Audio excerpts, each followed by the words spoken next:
Modi surgical strike parliament ఎన్నికలకు notification విడుదలైంది.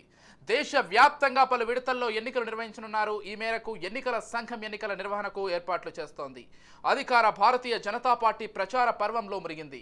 ప్రధానమంత్రి నరేంద్ర మోదీ ఇప్పటికే దేశవ్యాప్తంగా పలు ప్రాంతాల్లో ప్రచారము పూర్తి చేశారు.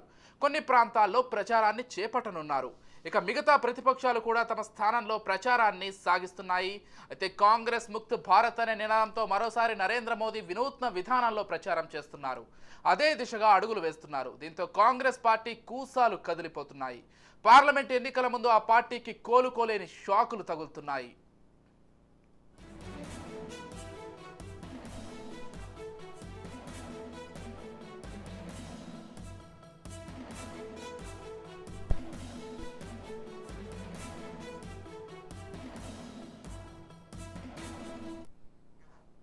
ఇప్పటికే కాంగ్రెస్ పార్టీ ఆదాయపు పన్ను వ్యవహారంలో తీవ్ర ఆరోపణలు ఎదుర్కొంటోంది. 2 రోజుల క్రితం 1823 కోట్లు చెల్లించాలని ఆదాయపు పన్ను శాఖ నోటీసులు పంపింది. తాజాగా మరో నోటీస్ ఐటీ శాఖ పంపింది. అందులో 1745 కోట్లు చెల్లించాలని పేర్కొంది. 2014, 2015 నుంచి మొదలు పెడితే 2016, 2017 సంవత్సరాలకు సంబంధించి 1745 కోట్లు చెల్లించాలని ఆదాయపు పన్ను శాఖ ఇటీవల నోటీసులు జారీ చేసింది. ఈ 2 నోటీసుల ప్రకారం కాంగ్రెస్ పార్టీ ఏకంగా 3567 కోట్లు చెల్లించాల్సి ఉంది. 2014-15 సంవత్సరానికి 663 కోట్లు, 2015-16 సంవత్సరానికి 664 కోట్లు, 2016-17 సంవత్సరానికి 417 కోట్లు చెల్లించాల్సి ఉంది. రాజకీయ పార్టీలకు ఇచ్చే పన్ను మినహాయింపు ముగిసిన నేపథ్యంలో కాంగ్రెస్ పార్టీకి చెందిన మొత్తం ఆదాయంపై పన్ను విధించినట్లు ఆదాయ పన్ను శాఖ అధికారులు చెబుతున్నారు. 2017-18 నుంచి 2020-21 సంవత్సరాలకు సంబంధించి అపరాధ రుసుము వడ్డీలతో కలిపి 1823 కోట్లకు పైగా చెల్లించాలని ఐటీ అధికారులు శుక్రవారం కాంగ్రెస్ పార్టీకి నోటీసులు జారీ చేశారు. 2017 నుంచి 2021 మధ్య కాలానికి ఐటీ శాఖ చేపట్టిన పునఃపరిశీలనను నిలిపివేయాలని కాంగ్రెస్ పార్టీ పిటిషన్లు దాఖలు చేసిన నేపథ్యంలో ఢిల్లీ హైకోర్టు కొట్టేసింది. ఆ మరుసటి రోజే ఆ పార్టీకి నోటీసులు జారీ చేశారు. కాగా పునఃపరిశీలన చేపట్టేందుకు దానికి తగ్గట్టుగా ఆధారాలు ఆదాయపు పన్ను శాఖ దగ్గర ఉన్నాయని, ఈ విషయంలో తలదూర్చలేమని హైకోర్టు స్పష్టం చేసింది.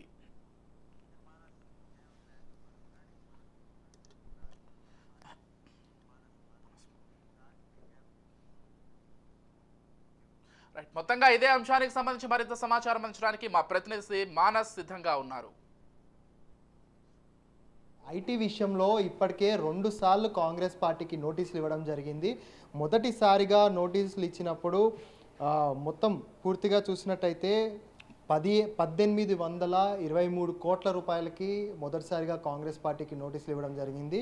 అదేవిధంగా రెండోసారి ఐటీ శాఖ పంపించిన నోటీసుల్లో 1745 కోట్ల రూపాయలు కాంగ్రెస్ పార్టీ చెల్లించాలని నోటీసులు ఇవ్వడం జరిగింది. సో టోటల్గా 1823 అండ్ 1745 మనం చూసుకున్నట్టయితే మొత్తం 3500 కోట్ల రూపాయల ఐటీ రిటర్న్స్ ఐటీ చెల్లింపులు అయితే కాంగ్రెస్ పార్టీ చెల్లించాల్సిందిగా ఐటీ శాఖ నోటీసులు పంపడం జరిగింది. అయితే దీనిపై కాంగ్రెస్ పార్టీ తీవ్రంగా మండిపడింది. ముఖ్యంగా చూసుకున్నట్టయితే మేము 3500 కోట్లు చెల్లించాలంటే బీజేపీ దగ్గరగా 5000 కోట్లు చెల్లించాలి అని చెప్పేసి మీడియా ముందుకు వచ్చి వాపోయిన దుస్థితిని కూడా మనం చూడడం జరిగింది. అయితే వీటన్నిటికీ సంబంధించి కాంగ్రెస్ పార్టీకి ఒక పెద్ద రిలీఫ్ అయితే లభించిందని చెప్పుకోవాలి. సుప్రీంకోర్టులో దాఖలైన పిటిషన్లో ఐటీ శాఖ దీనికి సంబంధించి సుప్రీం న్యాయవాదులకి అదేవిధంగా సుప్రీం ధర్మాసనానికి కూడా సమాధానం ఇచ్చింది.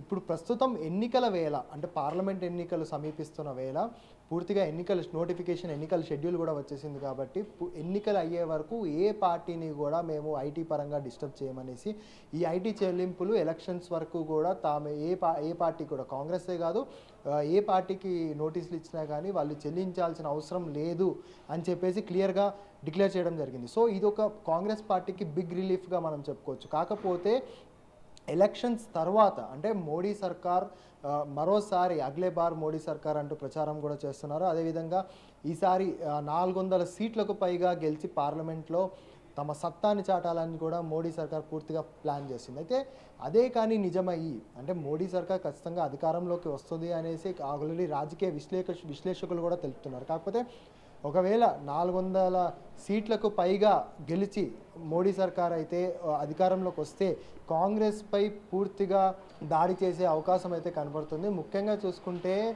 ఐటీ విషయంలో కాంగ్రెస్ పార్టీని నిర్వీర్యం చేసే ప్లాన్లో ఉన్న మోడీ సర్కార్ ఖచ్చితంగా ఈసారి అంటే ఎలక్షన్స్ తర్వాత జూన్ 4న ఎన్నికల ఫలితాలు వచ్చిన తర్వాత ఈ ఐటీ దాడుల్ని మళ్ళీ పునరావృతం చేస్తూ కాంగ్రెస్ని నిర్వీర్యం చేసే అవకాశాలు అయితే పూర్తిగా కనపడతాయి. సో దీన్ని ఒక సర్జికల్ స్ట్రైక్గా కూడా మనం అభివర్ణించవచ్చు. ఎందుకంటే పూర్తిగా అంటే దేశంలో కాంగ్రెస్ పార్టీ లేకుండా చెయ్యాలి అనేదే మోడీ నినాదంగా మనకు కనపడుతుంది. మనం చూసినట్టయితే పూర్తిగా అభివృద్ధి కార్యక్రమాలతో పాటు ఎలక్షన్ క్యాంపెయిన్లతో అటు మోడీ కావచ్చు, నడ్డా కావచ్చు, అమిత్ షా కావచ్చు, అదేవిధంగా కాంగ్రెస్లోని సీనియర్ లీడర్లు స్మృతి ఇరానీ ఇలాంటి వాళ్ళందరూ కూడా పూర్తిగా ఈ ఎన్నికల ప్రచారంపై ఫోకస్ పెట్టారు. అదేవిధంగా కాంగ్రెస్ ముక్త్ భారత్ అంటూ ఒక నినాదాన్ని కూడా ఇచ్చారు. సో కాంగ్రెస్ ముక్త్ భారత్ నినాదంలో ఉన్నటువంటి ఒక రాజకీయ కోణంలోనే ఈ ఐటీ దాడులు, ఐటీ నోటిఫికేషన్లు కూడా వస్తున్నాయని కూడా మనకి కాంగ్రెస్ పార్టీ విమర్శిస్తుంది. సో ఈ టోటల్గా ఈ వ్యవహారం చూసుకుంటే కాంగ్రెస్ని నిర్వీర్యం చేసే ఒక బడా ప్లాన్ అంటే ఎత్తుగడగా బీజేపీ సర్కార్ ముందుకు సాగుతుందని కూడా మనకు తెలుస్తుంది. సో టోటల్గా చూసుకున్నట్టయితే జూన్ 4 వరకు ఐటీ శాఖ ఎటువంటి దాడులు నిర్వహించకపోయినప్పటికీ కాంగ్రెస్పై జూన్ 4 తర్వాత ఎన్నికల ఫలితాలు ఒకసారి వచ్చిన తర్వాత బీజేపీ ఖచ్చితంగా ఈ ఐటీ దాడుల్ని పునరావృతం చేస్తుంది. అదేవిధంగా కాంగ్రెస్ని నిర్వీర్యం చేస్తుందని కూడా మనకు తెలుస్తుంది.